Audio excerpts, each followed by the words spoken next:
क्या बोल रहा बुंदेलखंड, क्या बोल रहा बुंदेलखंड, क्या बोल रहा बुंदेलखंड, क्या बोल रहा। नमस्कार, मैं हूं साक्षी राय और आप देख रहे हैं खरी बात। लगातार जो है खरी बात की चुनावी यात्रा 2022 में आपको जनता से, जनप्रतिनिधियों से रूबरू करा रहे हैं। चुनाव का बिगुल जो है बज चुका है, आचार संहिता लागू हो चुकी है और ऐसे में ही हम अपना काम नहीं रोक रहे हैं क्योंकि काम हमारा ही है अब जो है और नेताओं का ही है जो है। तो ऐसे में ही हम आ गए हैं एक और प्रबल दावेदार के पास। हम हैं उरई में, जालौन जिले की माधोगढ़ विधानसभा है जिसके प्रबल दावेदार हमारे साथ मौजूद हैं, समाजवादी पार्टी से लोकप्रिय हैं। तो इनसे जानेंगे कि कैसी चल रही हैं तैयारियां विधानसभा चुनाव की, क्या होने वाला है, सब इनसे ही पूछेंगे। तो सीधे चलते हैं, आपको रूबरू कराते हैं अशोक राठौर जी से। बहुत बहुत स्वागत है अशोक राठौर जी खरी बात न्यूज़ चैनल में। पहले खरी बात चैनल के जो यहाँ तक आया उसके लिए मैं धन्यवाद ज्ञापित करता हूँ। जी चलिए, सबसे पहला प्रश्न आपसे रखना चाहती हूँ। विधानसभा चुनाव बिल्कुल सामने है, डेट्स आ चुकी हैं, क्या तैयारियां चल रही हैं?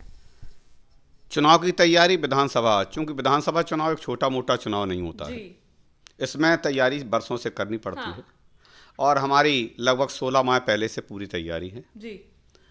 और इस तैयारी के क्रम में मैंने बूथ से लेकर के बूथ हो, सेक्टर हो, ब्लॉक, नगर, विधानसभा, सभी जगह डोर टू डोर जो हमारा संपर्क रहा, विलेज टू विलेज संपर्क रहा, बूथ टू बूथ संपर्क रहा, ये बड़ा महत्वपूर्ण है। आज की डेट में जो जनता है वह चाहती है कि हमारा कम से कम प्रतिनिधि ऐसा हो जो हमारे बीच का हो, हमारे सुख दुख में साथ रहा हो, वो हमें पहचानता हो, हम उसे पहचानते हों।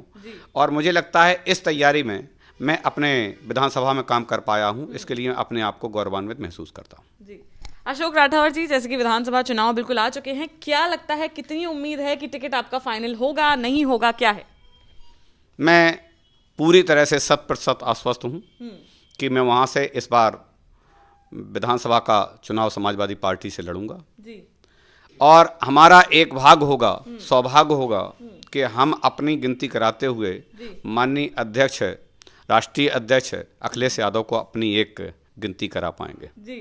और मैं आश्वस्त हूँ और आप भी माहौल देख रही होंगी कि इस समय समाजवादी पार्टी की लहर है और हम 350 प्लस सीटें पूरे प्रदेश में जीतने जा रहे हैं जी। चलिए, 350 प्लस जीतने जा रहे हैं। आपको इतना विश्वास अभी कैसे है कि जो समाजवादी पार्टी है इतनी सीटें लाएगी? क्योंकि अभी जो है एक तरफा लहर में पिछली बार भाजपा आई थी और एकदम सुपड़ा साफ कर दिया था समाजवादी पार्टी का भी। 19 की 19 विधानसभा सीटें जो हैं बुंदेलखंड की, वो भाजपा के पाले में गई थी। इस प्रदेश की और इस बुंदेलखंड की यही खूबसूरती है जी। जिसको बिठाती है सिर पर बिठा लेती है और नहीं तो उतार के नीचे फेंक देती है। आज यही स्थिति सपा की है। और पिछले 4 या 5 विधानसभा चुनाव आप देख लें, लोगों ने जो कयास नहीं किए होंगे, जिसके पक्ष में चला है दूसरे का सुपड़ा साफ हो गया है। निश्चित तौर पर भाजपा 50 से नीचे सीटें जीत पाएगी। वो जो बहुत ताकतवर लोग हैं इस बार जमानत बचा लें, ये उनके लिए बहुत बड़ी बात हो। चलिए, क्या लगता है आपको किन मुद्दों पर इस बार जो है बुंदेलखंड की और माधोगढ़ की जनता वोट करेगी? बेरोजगारी से पूरी तरह से नौजवान परेशान है जी। ये जो डीजल पेट्रोल है इससे किसान परेशान है जी। किसान को समय पे खाद नहीं मिली, किसान को समय पे बीज नहीं मिला, उसे पानी नहीं मिला। किसानों की समस्या, वो दिन में खेत पर रहता है, रात को भी उसे खेत पर रहना पड़ता क्योंकि गायें परेशान करती हैं। और एक कोई समस्या हो तो गिनाई जाए। आप इस समय न, अब चूंकि क्षेत्र में जा रही हैं, जरा किसी भी नगर से थोड़ा दाएं बाएं जाएंगी तो इंटर कनेक्टेड जो रोड होते हैं उनकी स्थिति इतनी खराब है, पूछो मत। मैं यहीं कह दूं, एक दिन आपके उरई से लगा हुआ कठौंदा है, मैं ताज्जुब करिए कि उस दिन पानी, एक दिन पहले बरसा था, मैं केवल अंत्येष्टि में पहुंचा और अंत्येष्टि के लिए उस गांव के लोगों को चलने की रास्ता नहीं थी। आखिर लोग किस युग में जी रहे हैं, ये लोगों की निश्चित तौर पर नाराजगी है। इसलिए भाजपा सरकार को हर हालत में हटाने का प्रयास जनता कर रही है जी। अशोक राठौर जी, हम भी माधोगढ़ विधानसभा भी घूम कर आए हैं, आपकी लोकप्रियता जो है वो काफी है, तो क्या ऐसे मुद्दे हैं जिनको लेकर आप जनता के बीच में जाते हैं कि लोग इतना ज्यादा आपके पीछे मतलब खुश है कि नहीं, हम अशोक राठौर जी को ही लाने वाले हैं, समाजवादी पार्टी को ही इस बार लाने वाले हैं? ये मेरे लिए सौभाग्य की बात है। कम से कम आप लोगों ने नहीं बल्कि जितने भी लोग निरीक्षण करने गए हों उन्होंने देखा। आज पब्लिक चाहती है कि हमारे बीच काम करने वाले लोग आएं, निश्चित तौर पर केवल दाम कमाने की हैसियत से या बिजनेस करने की पर्पज से ना आए। और लोगों को एक और मेरे साथ प्लस पॉइंट है कि मैं शिक्षक नेता रहा हूँ। शिक्षक किसी एक वर्ग का, एक जाति का, एक धर्म का नहीं होता है। लोगों को लगता है कि अगर एक ऐसा आदमी प्लेटफार्म पे आएगा तो लोगों का मान सम्मान रखते हुए उनकी जायज़ बात कम से कम सुनी जाएगी और उनके काम हो सकेंगे। ये जनता की जो अपनी बात है। बकाया कुछ ऐसे काम भी रहे हैं, जैसे बाढ़ में है, लोगों की वास्तव में मैं नहीं चाहता समझ पाया था कि इतना कुछ होगा, जो अगर हमने उनकी सहायता की तो लोगों ने उसको याद रखा। जब भी कोई बात आई, दुख सुख में हम उनके साथ में रहे हैं और आगे भी हम आपको विश्वास दिलाते हैं कि अगर जनता हमें मौका देती है तो आज जिस प्रकार से आप कह रहे हैं कि लोकप्रियता बढ़ी है, इसमें 4 चांद लगा करके वो लोकप्रियता आपके सामने लाऊंगा। पुनः इस अपेक्षा के साथ कि माधवगढ़ की जनता इस बार समाजवादी पार्टी की सीट जिताए, क्योंकि कभी वो सीट समाजवादी पार्टी नहीं जीती है, जिताए। निश्चित तौर पर हमारा पूरा प्रयास होगा कि हम हर स्तर पर लोगों की मदद करेंगे और बस एक ही आवश्यकता है कि इस बार भाजपा को हटा करके हमारे अखिलेश यादव जी मुख्यमंत्री बने, ऐसी हम लोगों की अपेक्षा है। जी, एक बात बताइए अशोक राठौर जी, आप मैं काफ़ी समय से देख रही हूँ कि आप क्षेत्र में भी जा रहे हैं, लोगों से रूबरू हो रहे हैं, पर वर्तमान में जो विधायक हैं माधवगढ़ के मूलचंद निरंजन जी, क्या लगता है लोग क्या कहते हैं, किन मुद्दों पर वो फेल हो गए हैं? मतलब जो आपने पहले मुद्दे गिनाए वो तो सरकार के मुद्दे थे कि हाँ जो भी हैं, लेकिन माधवगढ़ में मेनली क्या ऐसे मुद्दे हैं?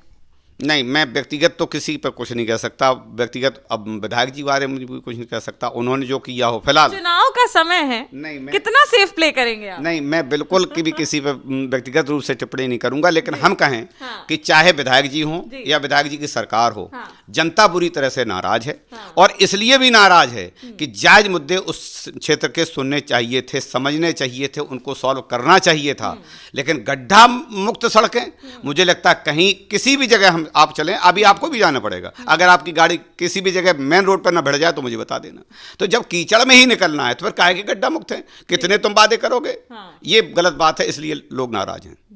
चलिए, क्या लगता है बुंदेलखंड में कितनी सीटें लाने वाली है समाजवादी पार्टी? बुंदेलखंड में 19 सीटों में 19 सीटें बुंदेलखंड की केवल समाजवादी पार्टी जीतने जा रही है। 19 में 19 सुपड़ा साफ भाजपा। ठीक है, क्या संदेश देना चाहते हैं माधवगढ़ की और उत्तर प्रदेश की जनता को? मैं अपने माध्यम से आज उत्तर प्रदेश की जनता में, उसमें भी विशेषकर शिक्षक समाज को, जिसका मैं पूरे प्रदेश का नेता हूं, मैं पिछले 3 दिन पहले अभी प्रदेश कार्यालय में लोहिया सभागार में बैठा था। अखिलेश जी ने कहा कि शिक्षक दल के जो नेता हैं उनसे भी आगाह करूंगा कि मेरी सरकार बनाएं, शिक्षकों को मानदेय मिलेगा, किसानों के लिए उनकी समस्याएं सॉल्व होंगी, बेरोजगारी निश्चित तौर पर दूर की जाएगी, 300 यूनिट तक बिजली फ्री दी जाएगी। जहां देखो तहां बिजली के नाम पर लोगों का शोषण हो रहा है। ये कुछ मुद्दे हैं। अब बेरोजगारी भत्ता है, महिलाओं को पेंशन 500 की जगह 1500 दी जाएगी। इससे निश्चित तौर पर हमारा सबको एक ही संदेश है कि किसी भ्रम में न रहें, असमंजस में न रहें, पार्टियों के चक्कर में न पड़ें, केवल समाजवादी पार्टी को वोट दें, जिससे कि ये प्रदेश खुशहाल हो सके। चलिए, बहुत बहुत धन्यवाद करते हैं अशोक राठौर जी का, जो कि प्रबल दावेदार हैं माधवगढ़ विधानसभा से, उत्तर प्रदेश से, और समाजवादी पार्टी से लड़ रहे हैं। आशा करते हैं आपका टिकट हो और उसके बाद देखना होगा कि किसका टिकट होता है माधवगढ़ विधानसभा से, कौन विधायक बनता है। ऐसे ही किसी और जनप्रतिनिधि से, जनता से आपको रूबरू कराते रहेंगे। देखते रहिए खरी बात साक्षी राय के साथ। नमस्कार। क्या बोल रहा बुंदेलखंड, क्या बोल रहा बुंदेलखंड, क्या बोल रहा बुंदेलखंड।